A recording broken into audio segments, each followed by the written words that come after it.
ভুয়া মুক্তিযোদ্ধাদের চিহ্নিত করার লক্ষ্যে কাজ চলছে বলে জানিয়েছেন প্রধান উপদেষ্টা ড. মোহাম্মদ ইউনূস। অন্তর্বর্তীকালীন সরকার গঠনের 1 মাস পূর্তি উপলক্ষে বুধবার সন্ধ্যা 7:30টায় প্রধান উপদেষ্টার কার্যালয় থেকে জাতির উদ্দেশ্যে দেওয়া ভাষণে এ কথা জানান তিনি।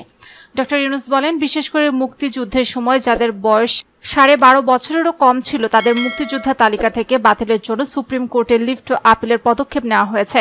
মুক্তিযোদ্ধা কল্যাণ ট্রাস্টের আওতাধীন বেদখলকৃত স্থাবর সম্পত্তি উদ্ধারে প্রয়োজনীয় ব্যবস্থা নেওয়া হয়েছে বলেও জানান প্রধান উপদেষ্টা। পোশাক ও ওষুধ কারখানার শ্রমিকদের কাজে যোগ দিয়ে অর্থনীতির চাকা সচল রাখার আহ্বান জানিয়েছেন এবং বলেন, তৈরি পোশাক ও ওষুধ শিল্প এলাকায় শ্রমিক ভাই বোনেরা তাদের অভিযোগ জানাতে গিয়ে ক্রমাগতভাবে এই শিল্পের কার্যক্রম পরিচালনা বন্ধ রাখতে বাধ্য করছেন। এটা আমাদের অর্থনীতিতে যে নেতিবাচক প্রভাব ফেলবে তা মোটেই কাম্য নয়। এমনিতে ছাত্র শ্রমিক জনতার বিপ্লবের পর যে অর্থনীতি আমরা পেয়েছি তা নিয়ম নীতিবিহীন দ্রুত হিউম্যান একটা অর্থনীতি। প্রাতিষ্ঠানিক কাঠামো প্রায় ধ্বংসপ্রাপ্ত, বৈদেশিক মুদ্রা রিজার্ভ তলানিতে গিয়ে ঠেকেছে।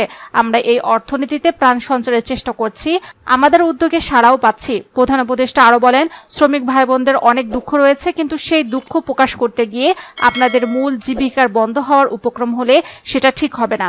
দেশের অর্থনীতি ধ্বংসপ্রাপ্ত হলে সেটা ঠিক হবে না। মালিক ও শ্রমিকের সঙ্গে আলাপ করে এ সকল সমস্যার সমাধান আমরা অবশ্যই বের করব।